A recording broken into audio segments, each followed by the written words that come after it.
Hello, hello, and welcome back.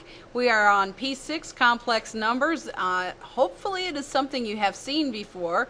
Our goal is that you'll be able to simplify and perform operations on complex numbers. So first let's start out with where these came from. Can we take the square root of a negative number? You remember all those times I said you can't take the square root of a negative number? Well, forget all that. It's not a real number, but we can change it. Abracadabra. Welcome to the world of your imagination. Imaginary numbers. Make a wish. Count to 3.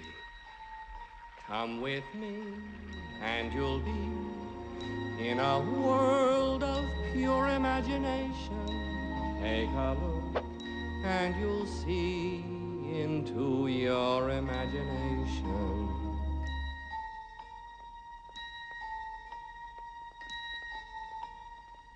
We'll begin with a spin, traveling in the world of my creation. What we'll see will defy explanation.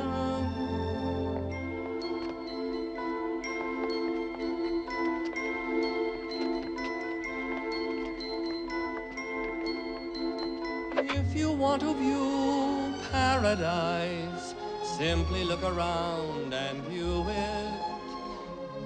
Anything you want to, do it. Want to change the world? There's nothing to it. Oh, I just love Willy Wonka. I remember when I could eat chocolate. Oh, we got to get back to these complex numbers. So, you can't take a negative square root, but we can extend the number system by letting the square root of -1 equal I. And what does I stand for, do you ask? Imaginary. That's right. Imaginary numbers. You get to use your imagination in math. Who knew? So if I equals the square root of -1, when you square it, what happens when you square a square root? The square root and the square cancel each other out. So -1 is the same as I squared. I is known as the imaginary unit. Unfortunately, this unit is not imaginary, and you will have to do all homework. So let's do some examples in case you don't remember from Algebra 2 how to write in the form of bi. Hey, I didn't finish it.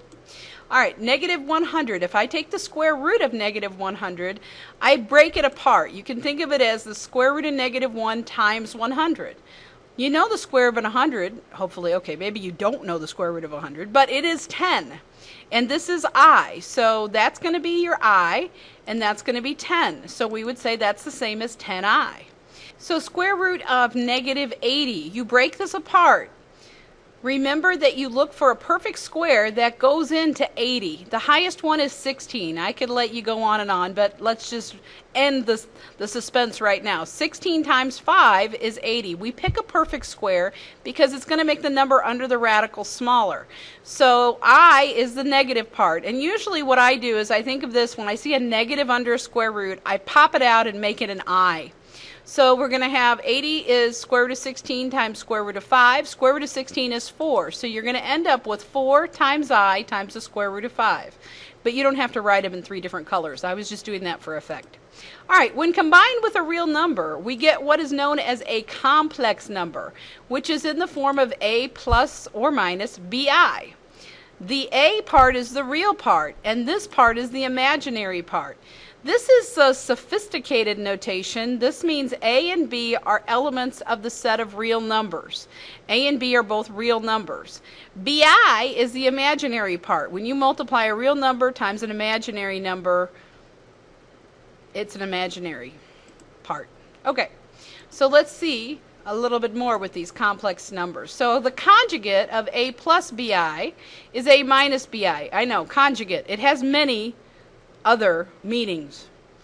But for our case, look what happens. The plus bi just merely changes to a minus. That's the only sign that changes. This lead real number, the sign does not change. A way of denoting the conjugate is to put a bar over the complex number. So this bar on top denotes the conjugate of this complex number. The conjugate is formed by taking the opposite of the imaginary part only. Just the opposite of the imaginary part. They're used to rationalize fractions. You multiply the top and bottom by the conjugate. So to add or subtract a real number, all you have to do is just add or subtract the real parts and add or subtract the imaginary parts. I like to think of I as a variable. The only difference is I can actually replace I squared with -1. So to multiply, pretend like I is a variable. Any I squared you get to substitute in a -1. Determine the conjugate of each. You look at the imaginary part. 6i is the imaginary part, so 5 minus 6i would be the conjugate. This does not have a real part, so this is the imaginary part. So the conjugate is a positive 2i. This doesn't have an imaginary part, so the conjugate is itself 9. Write in the form of a plus bi when a and b are real numbers. Notice how this first one, all we have to do is simplify this negative square root.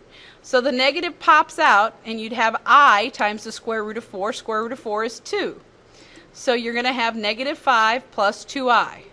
This one, you've got 2 underneath this whole fraction. Square root of 49 is 7.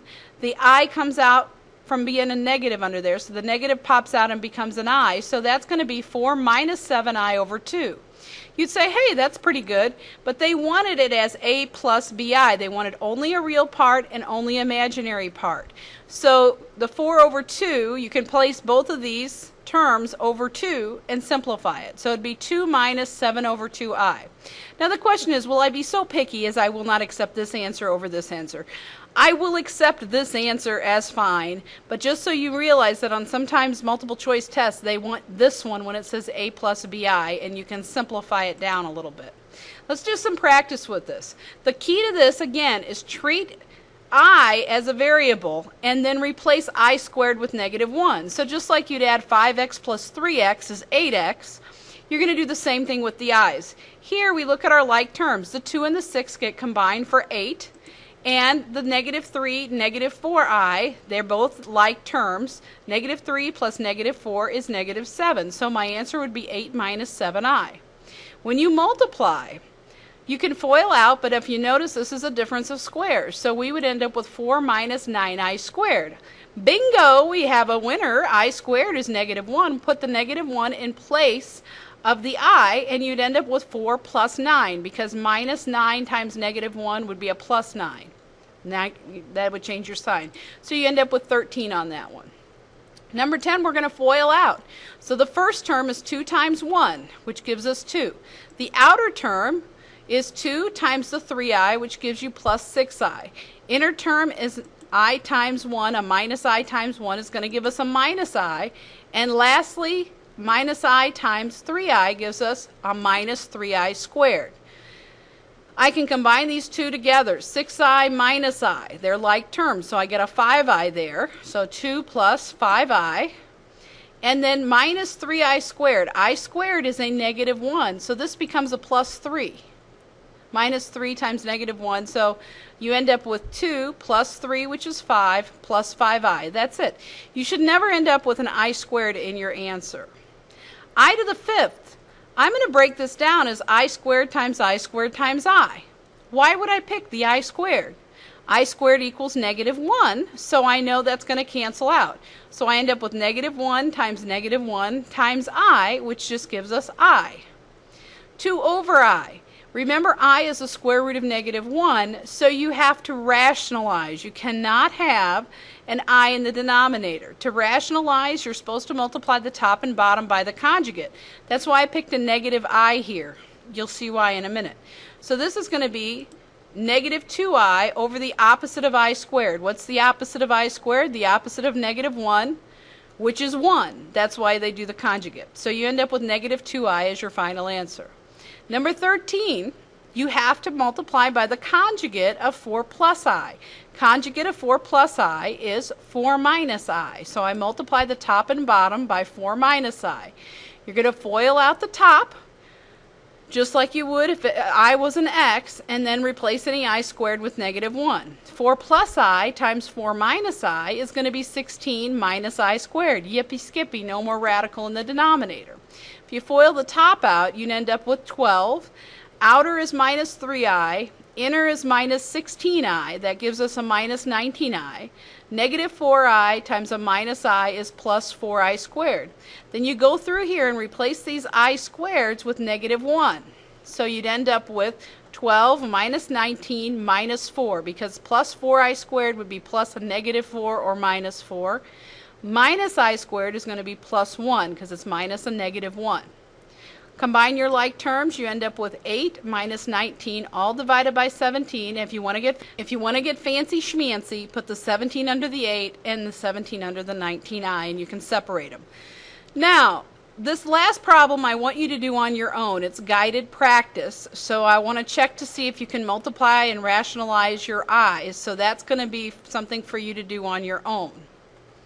Okay, this is the last type of problem you're going to have on your homework that you may or may not know how to do. And it says square root of 3 over 2 plus 1/2 I to the third power. This has got it all, baby. You've got your fractions, you've got some square roots, and you got i's. It doesn't get any better than this. So remember, to the third power means that you multiply that times itself 3 different times. And there's more than one way to do this one. I'll just show you because I am not scared of fraction. No, sir. So I'm just going to take it 2 at a time. I'm going to take this first one, square root of 3 over 2 plus 1/2 I times itself. The square root of 3 over 2 times itself is 3/4, because square root of 3 times square root of 3 is 3.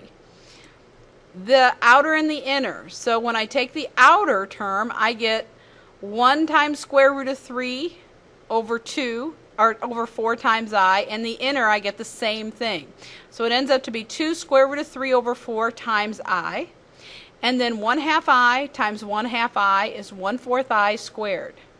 The second part I'm not going to multiply until I simplify what's in here first.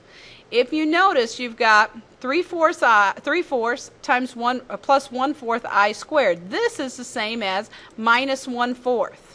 So it's like 3/4 minus 1/4. That's 1/2, or 2/4, which is 1/2. And then the 2 and the 4, the 2 will go into 4 twice.